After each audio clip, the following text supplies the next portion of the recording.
जय हिंद साथियों, स्वागत है आप सभी का अपने यूट्यूब चैनल एजुकेशन विद नवीन में।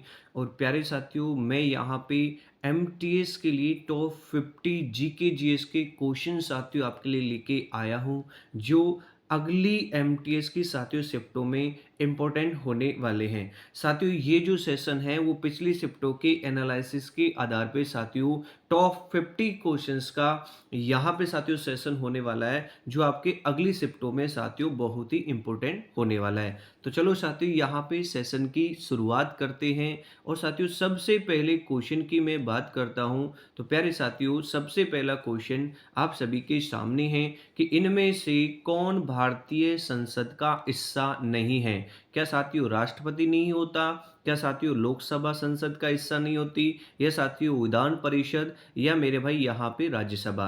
तो प्यारे साथियों, मैं आपको बता देता हूँ कि भारतीय संसद के अंदर की हम बात करें, देखो राष्ट्रपति होता है भैया ना, संसद का हिस्सा होता है, लोकसभा होती है प्यारे साथियों, राज्यसभा भी होती है, क्या नहीं होता है, विधान परिषद नहीं होता। तो प्यारे साथियों, इस क्वेश्चन के राइट आंसर की बात करें तो सी ऑप्शन साथियों यहाँ पे आपका राइट हो जाएगा। ठीक है साथियों, अगले क्वेश्चन की बात करते हैं कि भारत का राष्ट्रीय वृक्ष कौन सा है। क्या साथियों यहाँ नीम है, साथियों पीपल है, या साथियों बरगद है, या साथियों आम है। तो मेरे भाई यहाँ पे अगर मैं राष्ट्रीय वृक्ष की बात करता हूँ, तो प्यारे साथियों राष्ट्रीय वृक्ष है हमारा यहाँ बरगद, यानी कि साथियों सी ऑप्शन इस क्वेश्चन का क्या हो जाता है, राइट आंसर हो जाता है। चलो साथियों, अगले क्वेश्चन की बात करते हैं कि विश्व स्वास्थ्य दिवस, ठीक है, वर्ल्ड हेल्थ डे कब मनाया जाता है। 10 अक्टूबर को मनाया जाता है साथियों, या 23 मई को मनाया जाता है, या साथियों यहाँ पे 7 अप्रैल को मनाया जाता है, या साथियों यहाँ पे 10 दिसंबर को मनाया जाता है। तो प्यारे साथियों, अगर हम बात करते हैं यहाँ पे कि वर्ल्ड हेल्थ डे जो है साथियों यहाँ पे 7 अप्रैल को मनाया जाता है, यानी कि प्यारे साथियों सी ऑप्शन इस क्वेश्चन का क्या हो जाता है, राइट आंसर। तो मेरे भाई ये देखो, ये जो सेशन है साथियों एमटीएस की जो आगामी शिफ्ट है साथियों, वहां आपको यहां से क्वेश्चन देखने को मिलेंगे। बेहद ही साथियों ये सेशन आपका इंपॉर्टेंट होने वाला है। साथियों, अगर आपने सेशन को लाइक नहीं किया तो लाइक कीजिए, शेयर कीजिए, और साथियों आप हमारे चैनल पर नए हैं तो प्लीज साथियों चैनल को सब्सक्राइब भी कीजिए। चलो साथियों, अगले क्वेश्चन की बात कर लेते हैं। किस गुप्तकालीन शासक को कविराज कहा गया है। श्रीगुप्त को कहा गया है, या साथियों चंद्रगुप्त द्वितीय को कहा गया है, या साथियों समुद्रगुप्त को कहा गया है, या साथियों स्कंदगुप्त को। तो प्यारे साथियों, गुप्तकालीन शासक जो कविराज कहा गया जिसे साथियों, उसका नाम अगर हम बात करते हैं तो यहाँ समुद्रगुप्त हो जाएगा, यानी कि साथियों सी ऑप्शन यहाँ पे राइट आंसर हमारा बन जाएगा। चलो साथियों, अगले क्वेश्चन की बात करते हैं कि संस्कृत नाटक नागानंद की रचना किस शासक द्वारा की गई थी। यानी कि वो कौन सा शासक है प्यारे साथियों यहाँ पे जिसके द्वारा नागानंद की रचना की गई थी। प्रभाकर वर्धन, हर्षवर्धन, चंद्रगुप्त द्वितीय साथियों, या बिंदुसार। तो साथियों यहाँ पे देखो, नागानंद की जो रचना जो की गई थी उस शासक की अगर हम बात करते हैं तो प्यारे साथियों वो हो जाएगा हर्षवर्धन, यानी कि प्यारे साथियों बी ऑप्शन आपका क्या हो जाएगा, इस क्वेश्चन का राइट आंसर आपका यहाँ होने वाला है। चलो साथियों, अगले क्वेश्चन की बात कर लेते हैं कि किसके शासनकाल में हेंगशोंग भारत आया था। जलाउद्दीन के काल में आया था, हर्षवर्धन के काल में आया था प्यारे साथियों, या जहांगीर के काल में आया था, या साथियों पांड्य के काल में आया था। तो हेंगशोंग नामक व्यक्ति की बात करते हैं तो प्यारे साथियों ये हर्षवर्धन के काल में भारत आया था, यानी कि प्यारे साथियों इस क्वेश्चन का राइट आंसर क्या हो जाएगा, बी ऑप्शन साथियों आपका क्या हो जाएगा, राइट आंसर हो जाएगा। चलो साथियों, अगले क्वेश्चन की बात करते हैं। साखी, सबद और रमेनी किस ग्रंथ के भाग हैं। साथियों रामचरितमानस के हैं, या बीजक के हैं साथियों, या गीत गोविंद के हैं, या साथियों यहाँ पे सूर सागर के हैं। तो प्यारे साथियों यहाँ हम बात करते हैं साखी, सबद और रमेनी जो है साथियों यहाँ पे बीजक ग्रंथ के क्या है, भाग है, यानी कि मेरे भाई यहाँ बी ऑप्शन आपका क्या हो जाएगा, सही हो जाएगा। चलो साथियों, अगले क्वेश्चन की बात कर लेते हैं किस गवर्नर जनरल ने भारत में सती प्रथा का अंत किया था? यानी कि साथियों वो कौन से गवर्नर जनरल थे जिसके द्वारा साथियों यहाँ भारत में सती प्रथा का क्या किया गया था? अंत किया गया था। साथियों क्या लॉर्ड कैनिंग था या लॉर्ड रिपिन था साथियों या लॉर्ड विलियम बेंटिंक था या साथियों लॉर्ड डलहौजी था? तो साथियों हम यहाँ पे बात करेंगे कि भाई भारत का वो कौन सा गवर्नर जनरल जिसके द्वारा सती प्रथा का साथियों यहाँ अंत किया गया था? तो प्यारे साथियों आंसर हो जाएगा लॉर्ड विलियम बेंटिंक, यानी कि साथियों सी ऑप्शन इस क्वेश्चन का क्या हो जाएगा? सही आंसर साथियों यहाँ होने वाला है। चलो साथियों अगले क्वेश्चन की बात करते हैं कि भारत में सिविल सर्विस का सूत्रपात निम्नलिखित में से किसने किया था? गवर्नर जनरल वॉरेन हेस्टिंग्स ने किया था साथियों या लॉर्ड कॉर्नवालिस ने किया था, लॉर्ड विलियम बेंटिंक ने किया था या साथियों कोई भी विकल्प यहाँ सही नहीं है। तो प्यारे साथियों इस क्वेश्चन की राइट आंसर की बात करें कि भारत में सिविल सर्विस का जो सूत्रपात है साथियों यहाँ पे वो किसने किया था? तो प्यारे साथियों यहाँ इस क्वेश्चन का राइट आंसर आपका हो जाएगा लॉर्ड कॉर्नवालिस द्वारा किया गया था। यानी ये बी ऑप्शन साथियों आपका क्या हो जाएगा? Right answer. प्यारे साथियों देखो आपको इस सेशन का पीडीएफ चाहिए तो बिल्कुल साथियों मैं यहाँ पे डिस्क्रिप्शन बॉक्स में हमारे टेलीग्राम चैनल का लिंक आपको डाल दूंगा।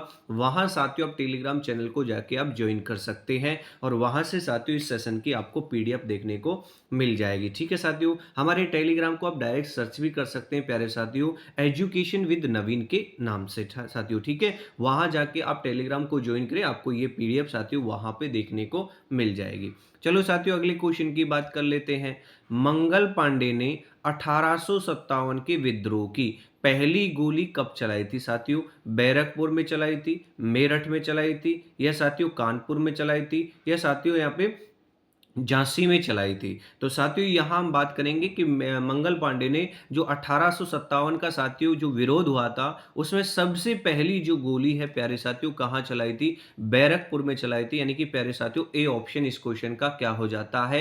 राइट आंसर आपका हो जाता है। चलो साथियों अगले क्वेश्चन की बात करते हैं। नए भारत का पैगंबर किसे कहा जाता है? साथियों दयानंद सरस्वती को कहा जाता है या रामकृष्ण को कहा जाता है या साथियों राजा राम मोहन राय को कहा जाता है या प्यारे साथियों स्वामी विवेकानंद को कहा जाता है? तो नए भारत के पैगंबर की साथियों अगर हम बात करते हैं तो साथियों किसको कहा जाता है? राजा राम मोहन राय को कहा जाता है। यानी कि प्यारे साथियों इस क्वेश्चन के सही आंसर की बात करें तो सी ऑप्शन मेरे भाई यहाँ क्या हो जाता है? आपका सही आंसर हो जाता है। चलो साथियों अगले क्वेश्चन की बात कर लेते हैं कि रामकृष्ण मिशन की स्थापना किसने की थी भाई? यहाँ पे दयानंद सरस्वती ने की थी या साथियों केशव चंद्र ने की थी या साथियों राजा राम मोहन राय ने की थी या साथियों विवेकानंद ने की थी? तो साथियों मैं आपको बताना चाहूंगा कि रामकृष्ण मिशन की जो स्थापना है साथियों किसके द्वारा की गई थी? विवेकानंद जी के द्वारा की गई थी। यानी कि प्यारे साथियों इस क्वेश्चन के सही आंसर की बात करते हैं तो मेरे भाई डी ऑप्शन आपका क्या हो जाता है? एकदम सही आंसर आपका हो जाता है। ठीक है, चलो साथियों देखो अगले क्वेश्चन की बात करते हैं।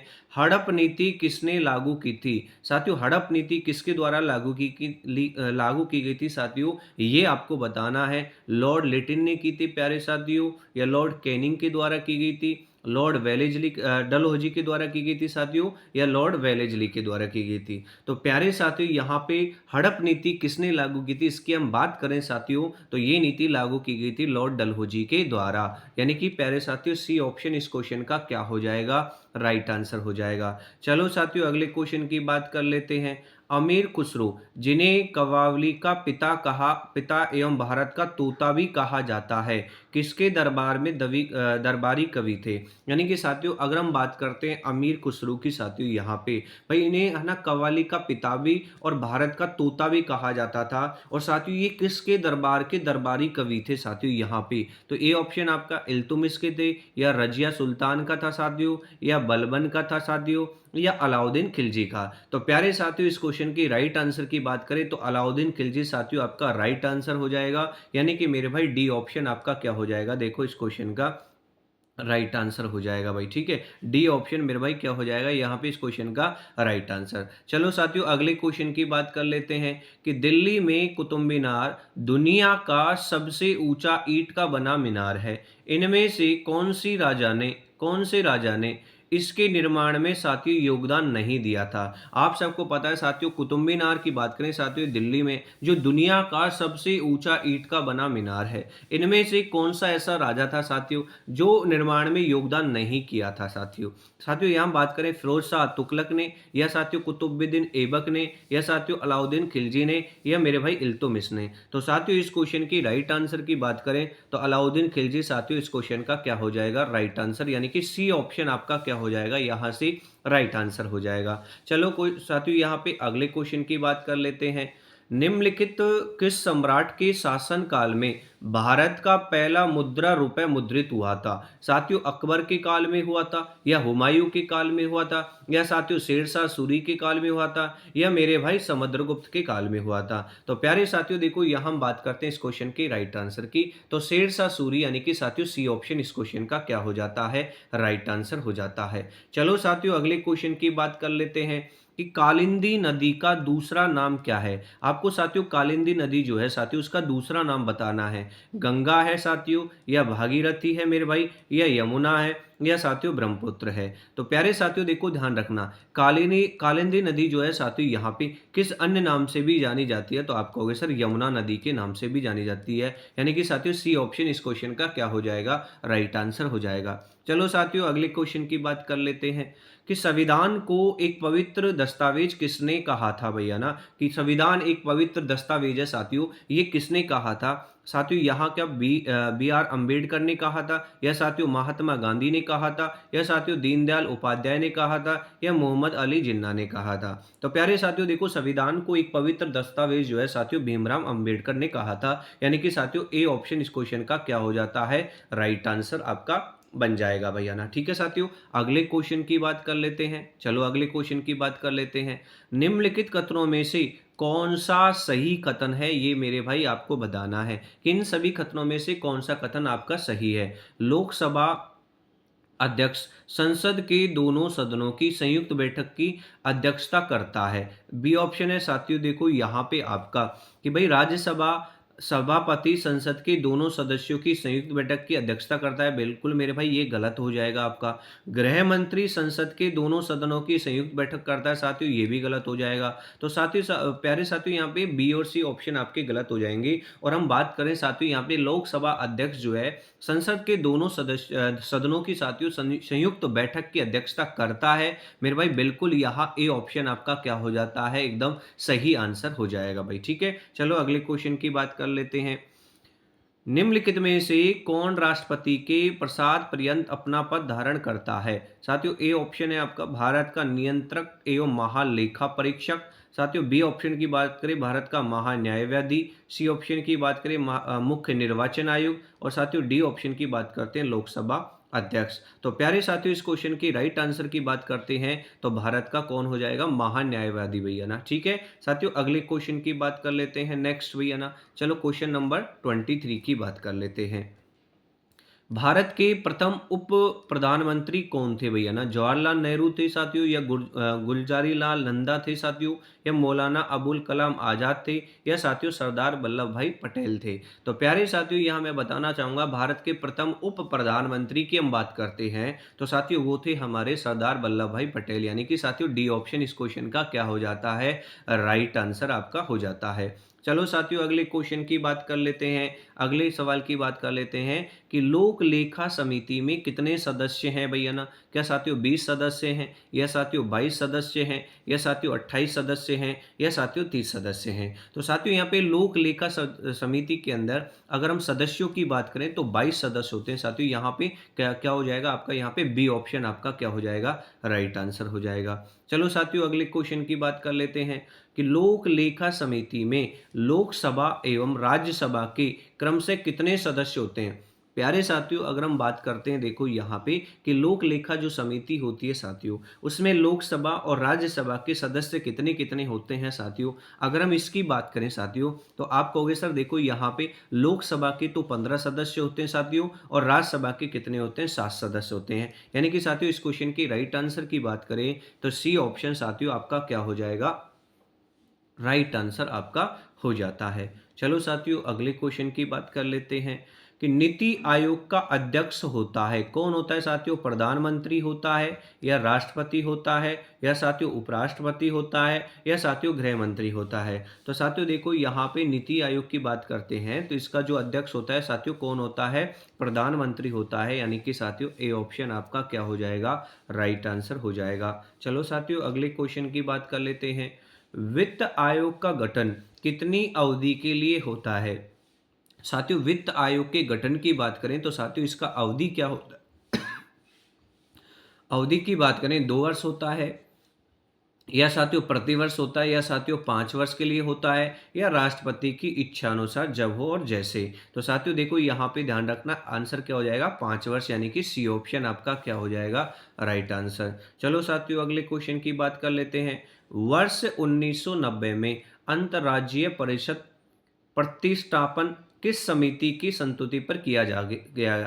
साथियों पुंछी आयोग की समिति पे किया गया, या सरकारिया आयोग की समिति पे किया गया, या राजमन्नार आयोग की समिति पे किया गया, या साथियों मुंगेरीलाल आयोग की समिति पे किया गया। तो प्यारे साथियों इस क्वेश्चन की राइट आंसर की बात करें तो सरकारिया आयोग यानी कि बी ऑप्शन मेरे भाई राइट आंसर आपका यहाँ इस क्वेश्चन का होने वाला है। चलो साथियों अगले क्वेश्चन की बात कर लेते हैं कि राज्य पुनर्गठन अधिनियम 1956 के भाग थर्ड के जरिए कितने क्षेत्रीय परिषद स्थापित किए गए थे साथियों? 8 साथियों, या 7, या 6 साथियों, या फिर 5? तो साथियों इस क्वेश्चन की राइट आंसर की बात करते हैं तो 5 आ जाएगा, यानी कि साथियों डी ऑप्शन आपका क्या हो जाएगा इस क्वेश्चन का राइट आंसर साथियों यहाँ पे होने वाला है। चलो साथियों अगले क्वेश्चन की बात कर लेते हैं कि राष्ट्रीय पिछड़ा वर्ग आयोग की स्थापना कब हुई थी? 1963 में हुई थी साथियों, या 1973 में हुई थी, या 1983 में हुई थी, या साथियों यहाँ पे 1993? तो मेरे भाई यहाँ पे राष्ट्रीय पिछड़ा वर्ग आयोग की स्थापना की हम बात करते हैं तो साथियों ये हुई थी आपकी 1993, यानी कि साथियों डी ऑप्शन आपका क्या हो जाएगा? देखो यहाँ से आपका राइट आंसर साथियों होने वाला है।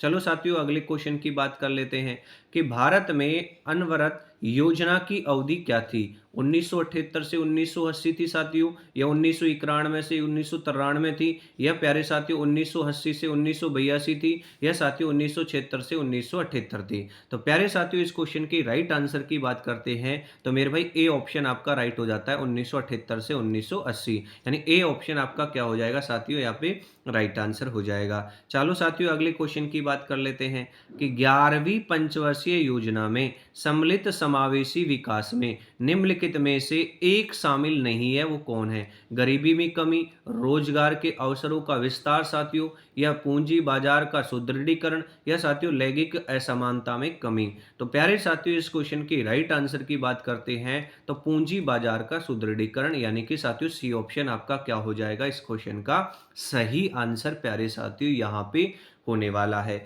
चलो साथियों देखो एक शानदार क्वेश्चन है, बड़ा इंपॉर्टेंट क्वेश्चन है प्यारे साथियों, बिल्कुल आपके एग्जाम में साथियों आपको देखने को यहाँ मिल सकता है कि ज्वार योजना किस पंचवर्षीय योजना में साथियों शुरू की गई थी?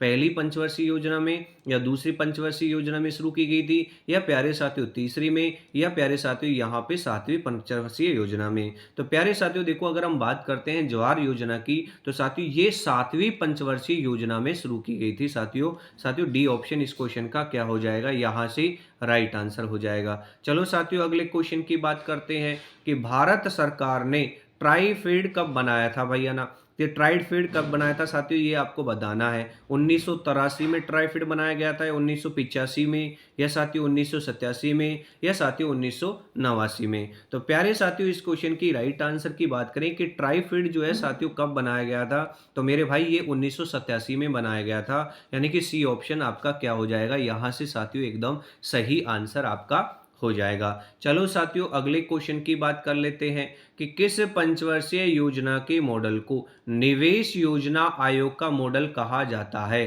तीसरे को भाई यहाँ पे, या दूसरे पंचवर्षीय योजना को, या साथियों पांचवा, या साथियों पहला? तो साथियों यहाँ पे इस क्वेश्चन की बात करें कि वो कौन सी पंचवर्षीय योजना है जिसके मॉडल को साथियों निवेश योजना आयोग का मॉडल कहा जाता है? तो प्यारे साथियों इस क्वेश्चन की राइट आंसर की बात करें तो 5वीं पंचवर्षीय योजना के मॉडल को साथियों यहाँ पे निवेश योजना का आयोग का मॉडल कहा जाता जाता है, यानी कि मेरे भाई सी ऑप्शन आपका क्या हो जाएगा, यहाँ से एकदम सही आंसर हो जाएगा। चलो साथियों अगले क्वेश्चन की बात करें।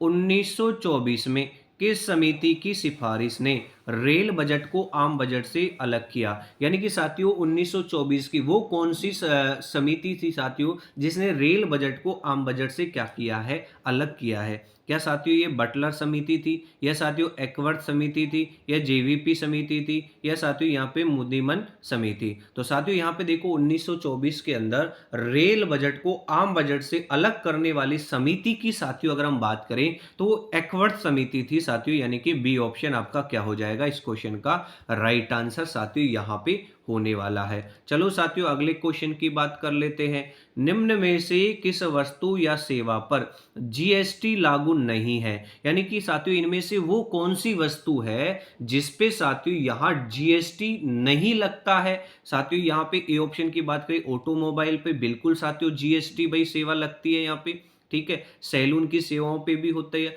रेस्टोरेंट सेवाओं पे भी होती है, किसकी सेवा पे नहीं होती? यहाँ भाई यहाँ पे डी ऑप्शन आपका राइट आंसर हो जाएगा, यानी कि शराब भैया ना, ठीक है। हाँ जी, चलो नेक्स्ट क्वेश्चन की बात कर लेते हैं भाई, अगले सवाल की बात कर लेते हैं। प्रथम बार सेवा कर भारत में किस वर्ष लागू किया गया था साथियों? 2002 में, 1995 में, 1998 में साथियों, या 1994 में? तो प्यारे साथियों देखो यहाँ पे प्रथम बार जो सेवा कर जो है मेरे भाई भारतवर्ष के अंदर कब लागू किया गया था साथियों यहाँ पे? तो आप कहोगे सर यहाँ पे 1994, यानी कि साथियों डी ऑप्शन आपका क्या हो जाएगा इस क्वेश्चन का एकदम सही आंसर हो जाएगा। चलो साथियों अगले क्वेश्चन की बात कर लेते हैं। निम्न में से प्रत्यक्ष कर कौन सा है भैया ना, कौन सा प्रत्यक्ष कर है साथियों ये बताना है। आयकर है, या उत्पादन कर है, या चुंगी कर है साथियों, या बिक्री कर है? तो प्यारे साथियों अगर हम यहाँ पे बात करते हैं कि इनमें से कौन जो है साथियों प्रत्यक्ष कर के रूप में आता है, तो मेरे भाई यहाँ पे ए ऑप्शन आपका सही हो जाएगा, यानी आयकर जो है साथियों यहाँ पे प्रत्यक्ष कर के रूप में आता है, यानी ए ऑप्शन साथियों आपका क्या हो जाएगा, देखो यहाँ से राइट आंसर। चलो साथियों अगले क्वेश्चन की बात कर लेते हैं कि भारत में सीमांत जोत का आकार, मेरे भाई देखो ये बड़ा इंपॉर्टेंट सवाल है भैया ना, बिल्कुल साथियों आपके एग्जाम में आपको देखने को मिल सकता है। जो आगामी एमटीएस की जो शिफ्ट साथियों होने वाली है वहां मेरे भाई बिल्कुल आपको ये क्वेश्चन देखने को मिल सकता है कि भारत में सीमांत जोत का आकार कितना है।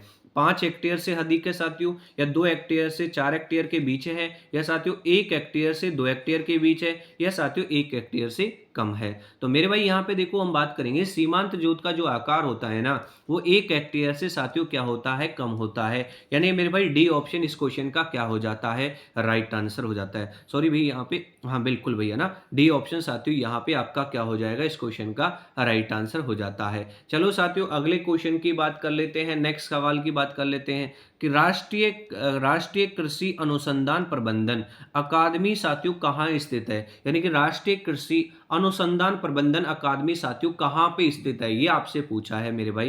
क्या बेंगलुरु में है, हैदराबाद में है, कोलकाता में है साथियों, या फिर नई दिल्ली में है? तो मेरे भाई राष्ट्रीय कृषि अनुसंधान प्रबंध अगर अकादमी की साथियों बात करें तो साथियों ये कहाँ स्थित है, हैदराबाद, यानी कि बी ऑप्शन मेरे भाई क्या हो जाएगा इस क्वेश्चन का राइट आंसर साथियों यहाँ हो जाएगा भैया ना। चलो अगले क्वेश्चन की बात कर लेते हैं कि भारत में व्यापक फसल बीमा योजना का शुभारंभ कब हुआ था मेरे भाई? यहाँ पे 1945 में हुआ था, या 1980 में हुआ था, या 1985 में हुआ था साथियों, या 1900 यहाँ पे 88 में हुआ था? तो प्यारे साथियों इस क्वेश्चन की राइट आंसर की बात करें कि भारत में व्यापक फसल बीमा योजना का जो शुभारंभ है वो साथियों 1985, यानी कि साथियों सी ऑप्शन इस क्वेश्चन का क्या हो जाएगा, राइट आंसर साथियों यहाँ पे होने वाला है। चलो साथियों अगले क्वेश्चन की बात कर लेते हैं, नेक्स्ट सवाल की बात कर लेते हैं कि मानसून के प्रारंभ में बोई जाने वाली फसल को साथियों क्या कहते हैं?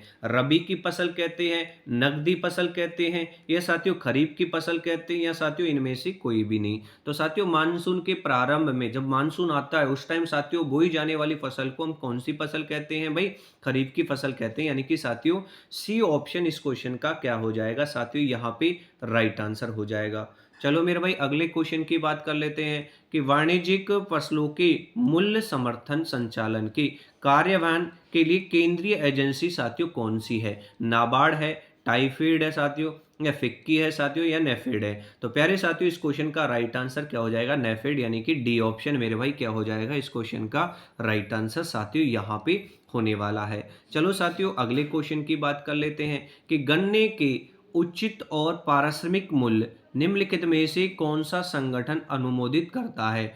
आर्थिक मामलों की कैबिनेट कमेटी, कृषि लागत और मूल्य आयोग करता है, या साथियों विपणन और निरीक्षण निर्देशालय कृषि मंत्रालय करता है, या साथियों यहाँ पे कृषि उपज मंडी समिति करती है। तो प्यारे साथियों इस क्वेश्चन के राइट आंसर की बात करें तो ए ऑप्शन आपका राइट आंसर हो जाएगा, यानी कि गन्ने के उचित और पारिश्रमिक मूल्य की जो साथियों यहाँ पे अनुमोदित जो कौन करता है, तो आर्थिक मामलों की कैबिनेट कमेटी करती है, यानी कि साथियों ए ऑप्शन आपका क्या हो जाएगा राइट आंसर। चलो साथियों अगले क्वेश्चन की बात कर लेते हैं। निम्नलिखित में से कौन सी योजना राष्ट्रीय फसल बीमा योजना को दर्शाती है?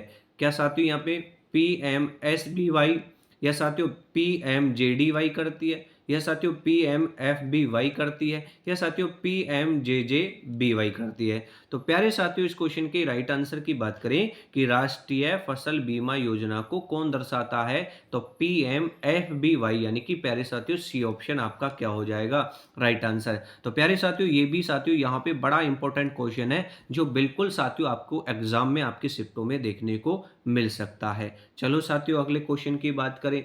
प्रत्यक्ष धारा की आवर्ती क्या होती है?